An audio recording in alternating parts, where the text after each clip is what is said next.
Hello everyone and welcome back to TowerGate. It is TowerGate Day number 1204, July the 28th, 2020, Tuesday. Thank you so much for tuning in. Okay, let's go ahead and get to the Spygate news of the last 24 hours. We have a few things in here I'm sure you'll be interested in. Well, okay, so now we've determined 100% for sure that Iggy was born in the Ukraine. Born in the Ukraine. Of course, he does speak fluent Russian, and that's probably because, of course, Ukraine used to be part of the Soviet Union, and so for many, many years, Ukrainians, of course, speak Russian, Russians can speak Ukrainian, or certainly understand it, so it's not surprising he would speak fluent Russian as a Ukrainian. But it's kind of interesting that Ukraine comes back up again, and you got to wonder, he had these sources in Russia, did he have any Ukraine sources?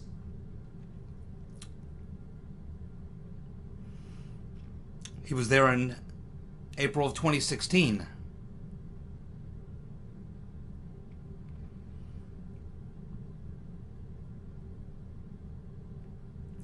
We now know that it was General McMaster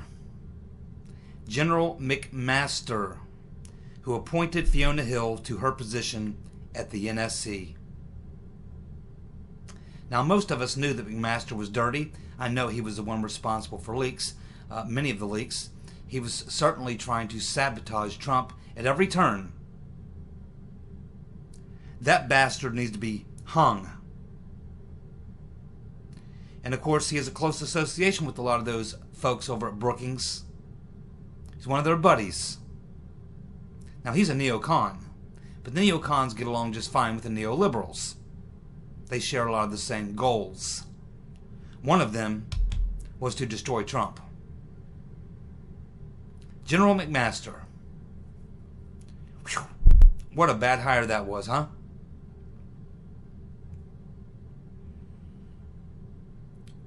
Carter Page, didn't take him long. He's now filed suit against Yahoo and Huffington Post for defamation. And he's got a good lawyer. Yes, he does.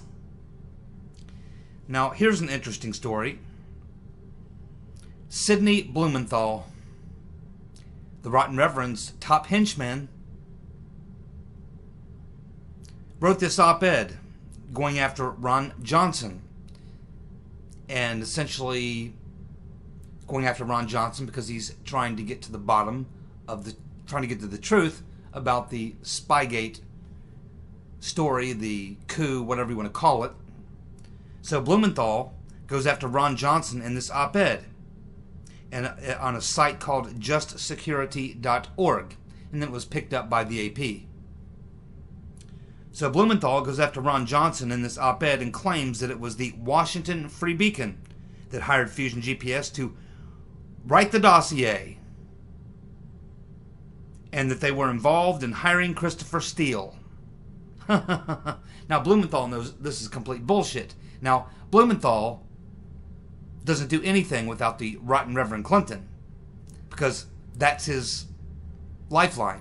That's how he survives in this world. He's on Hillary Clinton's payroll as her personal henchman. He does things for Hillary.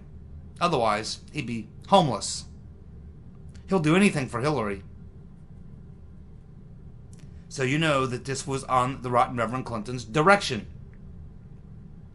Fortunately, John Solomon caught this, and he contacted them, justsecurity.org and the AP, and let them know that the story that they were running was false.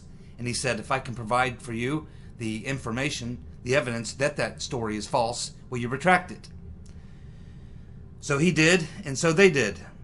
And they have now removed the claim in the article by Blumenthal that it was the Washington Free Beacon that hired Fusion GPS to put together the dossier and hire Christopher Steele. And again, we have the statement from the Washington Free Beacon. It's been out there for a very long time. They said that when they had worked with Fusion GPS, they were working on behalf of the Jeb Bush campaign. Fusion GPS was hired to look into all the other candidates, but that once Trump became the presumptive nominee, that they discontinued their contract with Confusion GPS.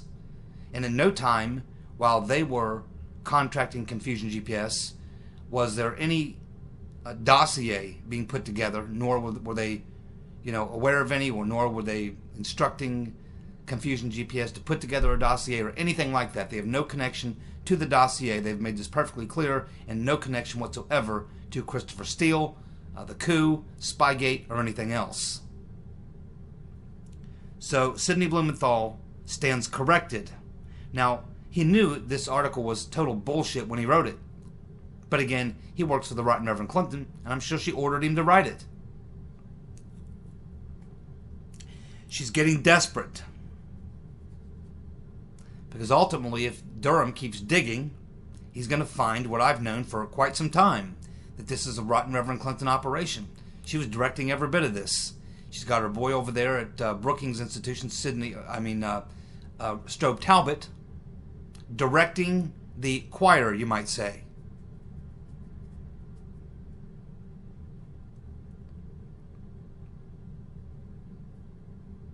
This was basically a Right Reverend Clinton dirty trick. That's all this was. It was a Rotten Reverend Clinton dirty trick. It was supposed to culminate into the October surprise, and she was successful at, once she realized that the media wouldn't run with the stuff because it couldn't be proven, she was successful at turning it into the pipeline into the FBI, the State Department, for the purposes of getting an investigation in FISA warrants in the whole 9 yards. The Rotten Reverend Clinton was driving this train, my friends. And she, too, could fall into a problem here. Defrauding the government. She knowingly took part in pipelining fraudulent information into the government for the purpose of getting investigations into her opponent based on things she knew that were lies. She defrauded the government as well. I'm not so sure she's out of the woods yet. I haven't heard anything about whether Durham is even interested in interviewing the Rotten Reverend, but certainly if he looks into this thing, he's going to find that all roads lead to the Reverend, and everybody is connected to her, like a spoke in the wheel. I've been through this.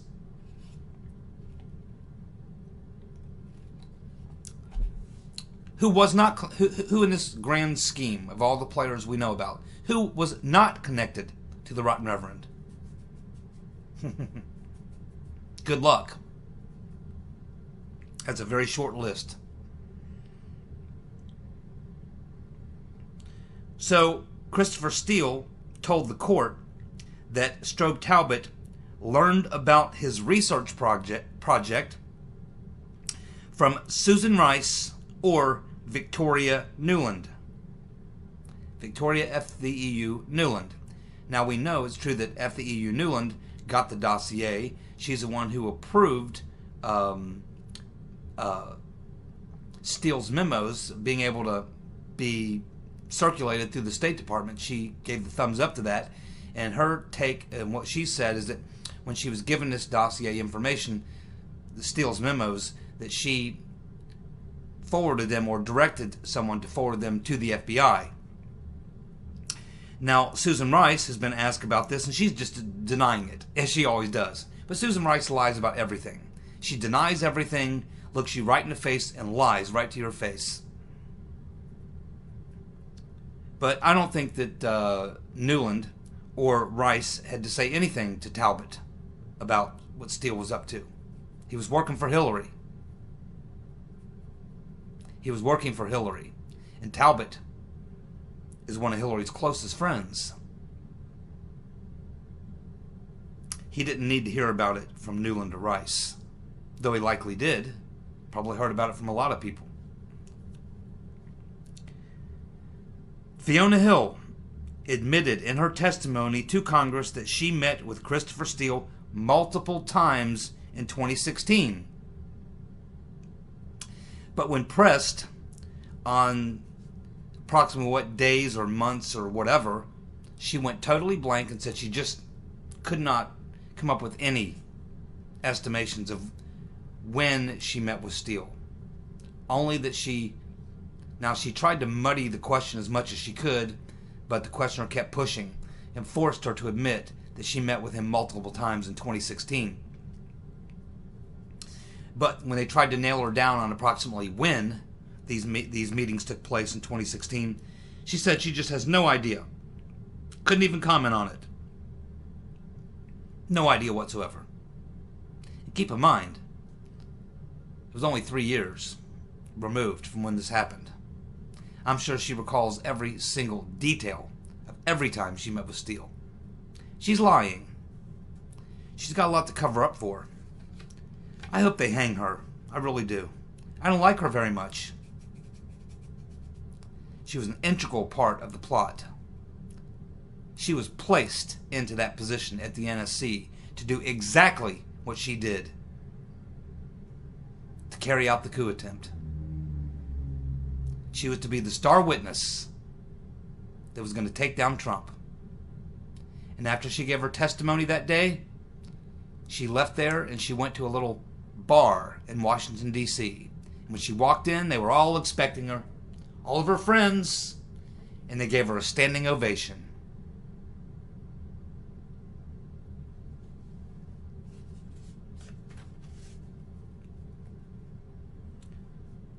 Devin Nunes was on Fox, Lou Dobbs, and he said that he knows that Talbott gave the dossier to several people. Now, I'm aware of Talbott giving the dossier to Fiona Hill, but that's the only one I'm aware of. What does Devin Nunes know that we don't know? Who are the other people that Talbott gave the dossier to? Oh, did you know that Talbott is one of Joe Biden's 2 foreign policy advisors? Right now. He's got 2 top foreign policy advisors. One of them is Talbott.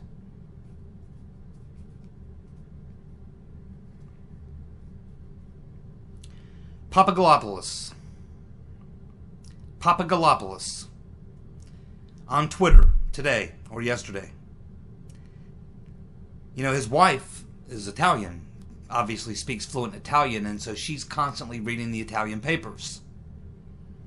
And she is saying that things are heating up in the Italian newspapers about Spygate. The Spygate issue is a very hot topic in Italy. And she is saying that the papers there are reporting that it's being reported that Mifsud is being protected by the Italian government. I think Barr and Durham know that. Because if you remember, the Italian papers also reported that the second time they went there, that things got a little heated.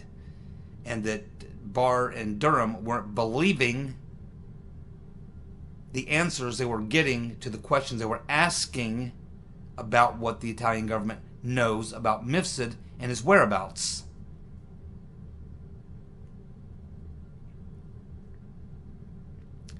And what that's going to do is that likely that means that Barr and Durham and Trump are not going to have any problem with embarrassing the Italian government. They gave them a chance to cooperate and come clean. I guess they decided against that, thinking they could hide the information. So they are not going to get the free pass. We might find the same is true of Australia and the UK as well. Better cooperate. Trump will take it personally if you do not. And if people in the UK, government officials in the UK, Italy, and Australia think that Trump is going to let them slide, they're sadly mistaken. If it turns out that they have not been straight with him after he personally spoke to each and every one of them, he's not going to have any mercy on these people. He will come out and rip them up one side and down the other. That should probably chill relations between the U.S. and these governments. And it should. Paul Sperry is reporting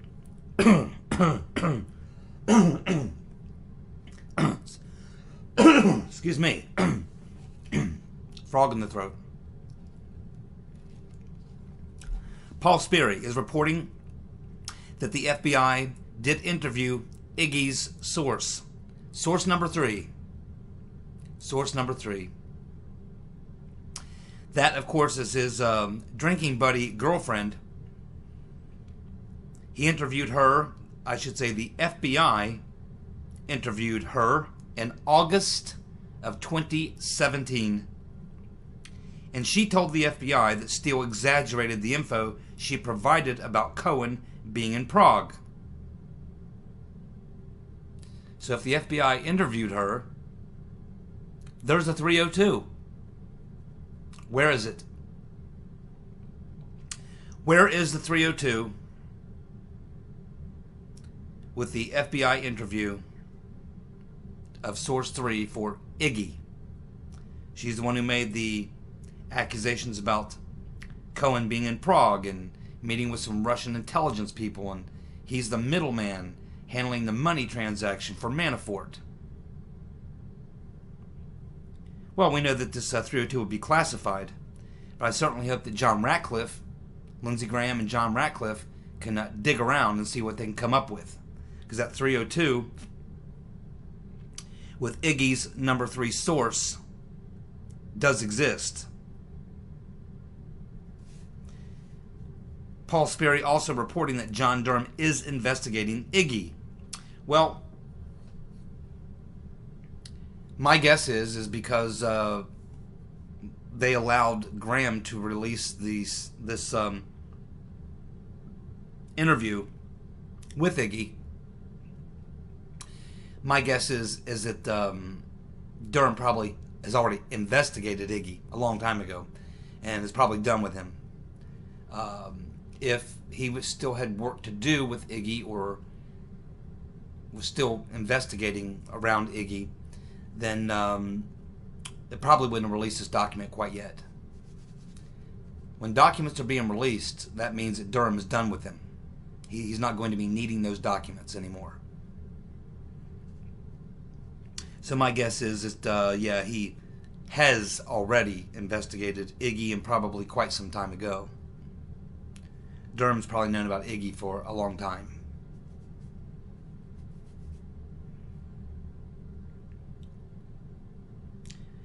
We're also learning a little bit more about Iggy's lawyer.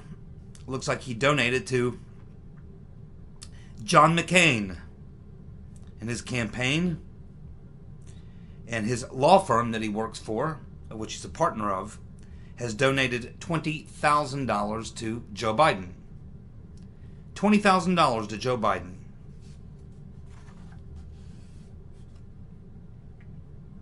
So we know that we learned that Iggy cooperated with the Senate Intelligence Committee headed by those two corrupt con men, Warner and Burr. Iggy had no problem talking to and cooperating with Warner and Burr.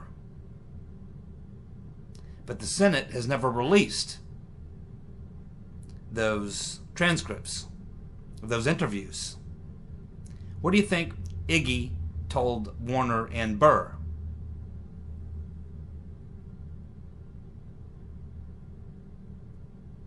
In the Senate Intelligence Committee investigation? What do you think he told them? Think it's the same thing he was telling the FBI? Or something else?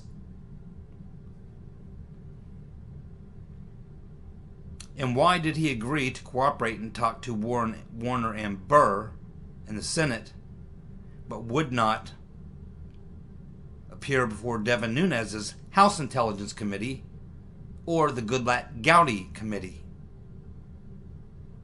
He did not cooperate with those two committees, but he did cooperate with the Senate Intelligence Committee, which we know is the most corrupt committee in the entire Congress. They are the gatekeepers for all the dirt. It's where all the evidence is.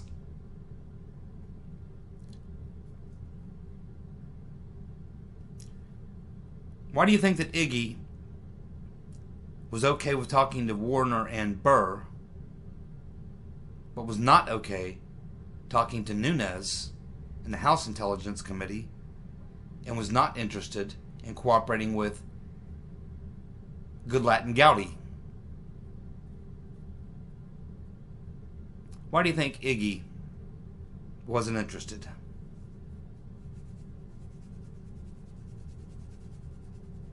Well, that would suggest to me that it's because at that time he was still in the game. Someone was directing Iggy because he had left the Brookings Institution 4 years earlier.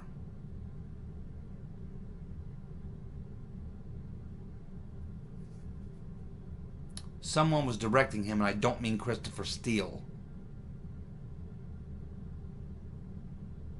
We still don't have the truth here, folks. Remember, throughout the entire time that we've been on this story, what always happens? We get an official narrative, and then we find out that it's not true.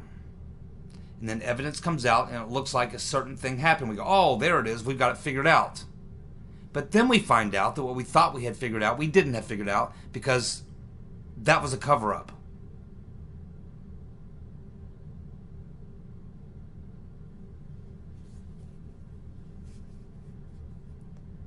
There was so many plots, subplots, going on around the main plots, and it's done to throw you off the trail. That's why they do that, to throw you off the trail. And it works. It's pretty effective. You can end up chasing something for years, and you're just chasing your tail. Because they put out a narrative, and you accept it, but I'm having difficulty accepting this new narrative that Iggy was the subsource and he had these 5 or 6 sources. Because it's all being brought to us by the same people who ran the coup operation. That's who's telling us that. And Inspector General Huckleberry Horowitz is the guy promoting it. And he promoted a lot of things in his Inspector General report that weren't true. I'm sorry, I'm just not buying it. I need more information. I think there's something else going on here. I think Iggy was a patsy. A lot like a Lee Harvey Oswald. I think Iggy was a patsy. He's a guy who clearly has problems. Lots of people have problems. I have friends who have those types of problems. Alcohol, drugs, bipolar disorder, whatever, you name it. We all know those people. They're not all bad people. But we also know people who sometimes reach a point in their life where they're kind of desperate.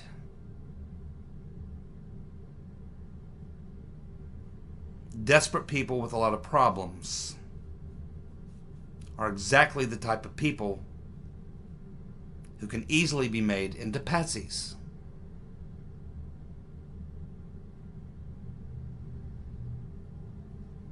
That's all I'm saying. We need more information about Iggy. Well, Sergey Millian has now responded on his Twitter page. He posted the following tweets on July 25th in both English and Russian. Millian posted on his Twitter that he is and has been an advocate for friendly relations between the United States and Russia. He is an advocate for friendly relations between the United States and Russia. He says that after giving a few public interviews in the United States and Russia, explaining why he supported Trump, the dark forces in London dispatched a chronic drunkard to spy on him an American citizen living in New York City. So he says, basically what he's saying here is that the way that he became a target is that he had been giving some interviews, both in the U.S. and Russia, explaining why he supported Trump. And that's what put the dark forces, as he describes them, onto his tail, put him on the radar screen. And he said that, and he says that's why London dispatched a chronic drunkard to spy on him. He says, nevertheless, Mr. Danchenko is not the key conspirator.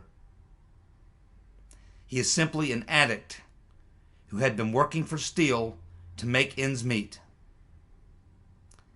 The brains behind the conspiracy used Mr. Danchenko for their dirty deeds. That sounds about right. And I think it goes deeper than that. Because it always does. Doesn't it?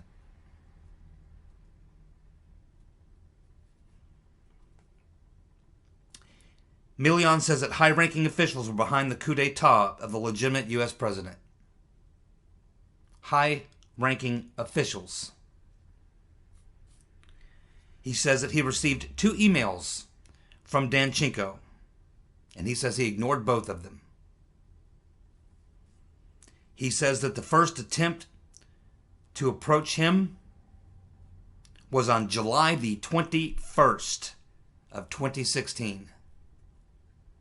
July 21st, 2016, he says, is the first time that he was approached by the dark forces out of London.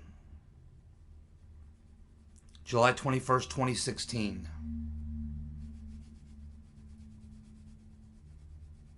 About a week before they opened Crossfire Hurricane.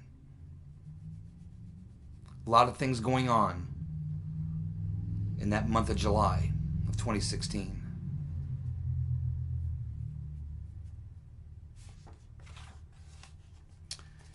Well, my friends, that's all for today. We'll continue to follow the story. I'll be back with more TowerGate, hopefully tomorrow. Thanks so much for tuning in. See you then. Bye.